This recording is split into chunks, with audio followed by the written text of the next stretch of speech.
তিস্তা পাড়ে ব্যাপক আয়োজনে ৪৮ ঘন্টার কর্মসূচি শেষ হচ্ছে সন্ধ্যায়। ভার্চুয়ালি যুক্ত হবেন তারেক রহমান।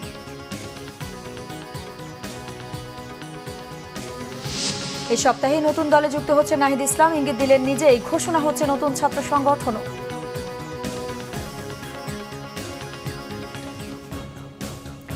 দেখছিলেন ক্রাউন সিমেন্ট সংবাদ শিরোনাম।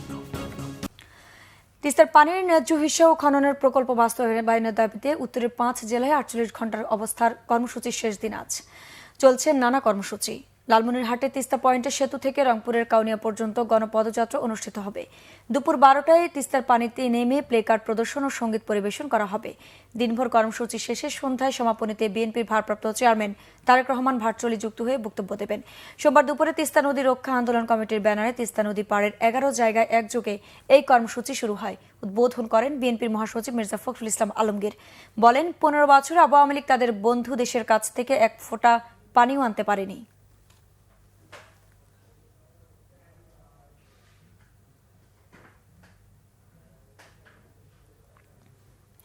দর্শক, তিস্তা পাড়ে অবস্থান কর্মসূচির খবর জানছেন সহকর্মী জুয়েল আহমেদ। সরাসরি যাচ্ছি তার কাছে। জুয়েল, তিস্তা নদী রক্ষা আন্দোলনের কি কর্মসূচি চলছে এখন? টানা অবস্থানে মানুষের অংশগ্রহণ কেমন দেখছেন?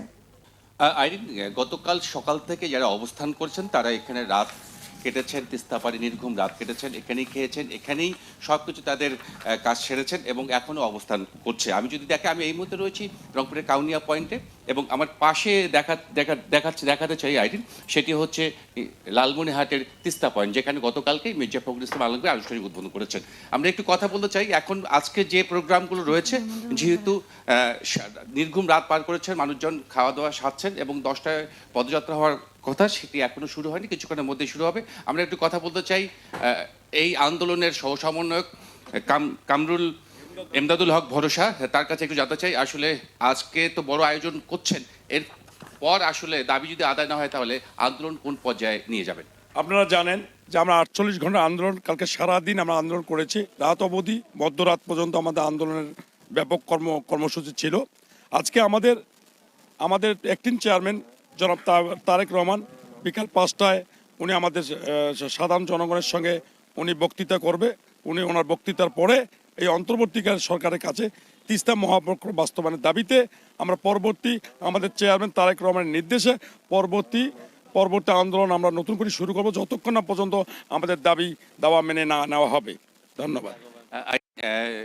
সহসমন্বয়ক বলছিলেন, এমদাদুল হক ভরসা বলছিলেন যে আজকে তারেক রহমান যখন যুক্ত হবে তার মূল্যবান বক্তব্য শুনবেন এবং তিনি কি দিক নির্দেশনা দেন সেই নির্দেশনা নিয়ে পরবর্তী কর্মসূচি পালন করবেন। একটি কথা বলি আইরিন, তিস্তা হচ্ছে এই অঞ্চলের প্রাণ, এই অঞ্চলের জীবনরেখা, তিস্তা হচ্ছে এই অঞ্চলের সম্পদ। তিস্তা বাঁচলে উত্তর অঞ্চলের যে ৮ জেলা রয়েছে সেটি অর্থনৈতিকভাবে স্বাবলম্বী হবে। আইরিন, চলতি সপ্তাহের মধ্যে নতুন দলের সাথে যুক্ত হওয়ার ইঙ্গিত দিয়েছেন তথ্য ও সম্প্রচার উপদেষ্টা নাহিদ ইসলাম। সোমবার ডিসি সম্মেলনে এই ইঙ্গিত দেন তিনি। তবে আনুষ্ঠানিক সিদ্ধান্ত নেওয়ার আগে অনুমান নির্ভর যে তথ্য ছড়ানো হচ্ছে সেটা ঠিক না বলেও মন্তব্য করেন নাহিদ। বৈষম্যবিধি নাগরিক কমিটি তারা একটা রাজনৈতিক দলের উদ্যোগের কথা বলেছে অনেক আগেই, ফেব্রুয়ারির মধ্যে এবং আমি আমার জায়গাতে বলেছি যে সেই দলে হয়তো যুক্ত হওয়ার সম্ভাবনা আমার থাকতে পারে, কিন্তু সেটা হলে আমি সরকার থেকে এটা আনুষ্ঠানিকভাবে পদত্যাগ করেই সেটি করব। সে বিষয়ে আমি এখনও চূড়ান্ত সিদ্ধান্ত নেইনি, কিন্তু সেটা সম্ভাবনা আছে। হয়তো এই সপ্তাহের শেষে আমি এই বিষয়ে একটা চূড়ান্ত সিদ্ধান্ত আপনাদের সবাইকে জানাতে পারব। এদিকে দলের পর এবার বৈষম্য বিরোধী ছাত্র আন্দোলনের উদ্যোগে আসছে নতুন ছাত্র সংগঠন। এটি হবে মধ্যপন্থী আদর্শিক রাজনীতির বাইরে গিয়ে অন্তর্ভুক্তিমূলক ছাত্র রাজনীতির বিষয়টি নিশ্চিত করা। গতকাল বিকালে ঢাকা বিশ্ববিদ্যালয়ের মধুর ক্যান্টিনে বৈষম্য বিরোধী ছাত্র আন্দোলনের সমন্বয়ক আবু বাকের মজুমদার জানান, শিক্ষার্থীদের অধিকার আদায়কে প্রাধান্য দিয়ে সংগঠনটি তাদের কার্যক্রম শুরু করবে। বায়ানের ভাষা আন্দোলন ৬৬-৬৯-এর আকাঙ্ক্ষার প্রতিফলন থাকবে নতুন রাজনৈতিক দলে। সমন্বয়ক বাকের জানান, লেজর ভিত্তিক রাজনীতি করবেন না তারা, ইন্টারনাল চাঁদা নিয়েই পরিচালিত হবে সংগঠনটি। আগামীকাল পর্যন্ত নতুন ছাত্র সংগঠনের বিষয়ে জনমত জরিপ ও সদস্য সংগ্রহ চলবে অনলাইন অফলাইনে।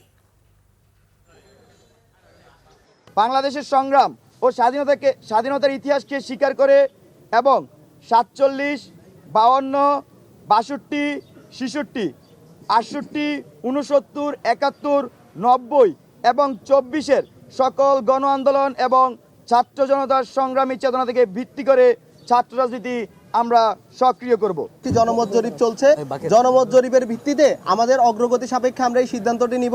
এবং দ্বিতীয়ত যে প্রশ্নটি করেছেন যে দলের নাম কি হতে পারে, এটি নিয়েও আমরা আসলে সাধারণ শিক্ষার্থীদের কাছ থেকে মতামত চাই এবং সেই সাথে সাথে আমরাও আসলে চিন্তা করছি যে দলের নাম কি হতে পারে। এই বিষয়ে এখনো আমরা কোনো চূড়ান্ত সিদ্ধান্ত নেইনি। দর্শকের ছিল এখনকার মতো, পরের সংবাদ সকাল 11টায়। এছাড়া বাংলা ভিশন সংবাদ ও সংবাদ সংশ্লিষ্ট অনুষ্ঠান দেখতে ভিজিট করুন www.bvnews24.com ও facebook.com/বাংলাভিশন নিউজে এবং সাবস্ক্রাইব করুন youtube.com/বাংলাভিশন নিউজ। ধন্যবাদ।